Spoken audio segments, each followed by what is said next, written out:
Listen, the advantage of being a young cinematographer is you're a young cinematographer. The disadvantage of being an older cinematographer is you're getting older. The disadvantages are that everybody thinks they're a cinematographer, and that because cameras are available to everybody, it's a good thing that you get to do things, but it's kind of I think the competition is just way, way bigger than it used to be. But there are more outlets to images because of the internet and that kind of thing. I think the whole fucking world's a cinematographer. It's not a disadvantage, that's a reality. I mean, you can make a film on that.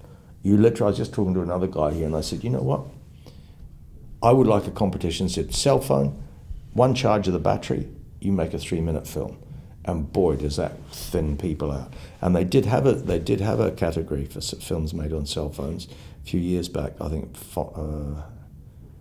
one of the Nokia, I think, did it. Some of the films were brilliant. They looked like shit, but the ideas were incredible.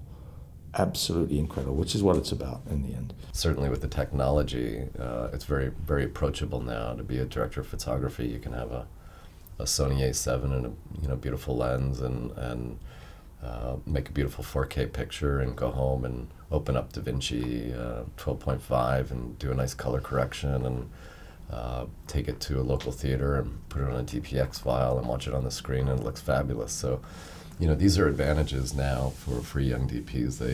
All the tools are right there. You can photograph something, put your LUT on it, color correct it yourself, and see it if And we didn't have that capability when I started. It was bringing film to the lab and waiting a day or two to get it back, and that's what it was. I don't know whether there are any more advantages today than there were 20 years ago about being a young cinematographer. There probably weren't many young cinematographers 20 years ago or 30 years ago.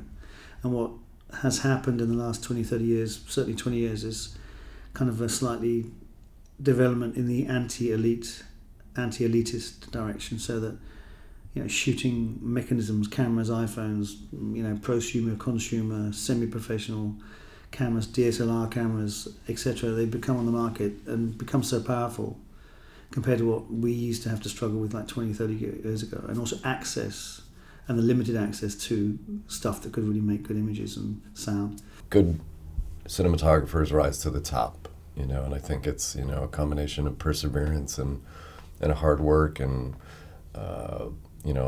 being fearless and kind of stepping into your work 100%.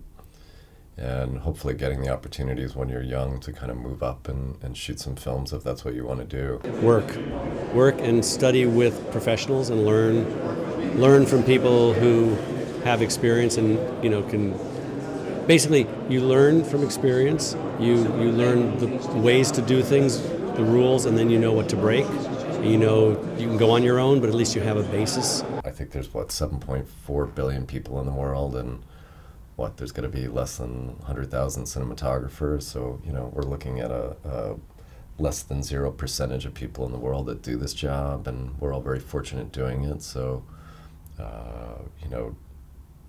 it must be daunting for young cinematographers coming in because there's so many cinematographers now. So I would say, if you ask a young cinematographer today, or even a young filmmaker, then the chances of you getting, if you're qualified enough and your messages are to be told and communicated, the chances of you getting them out is far more probable now than it was then.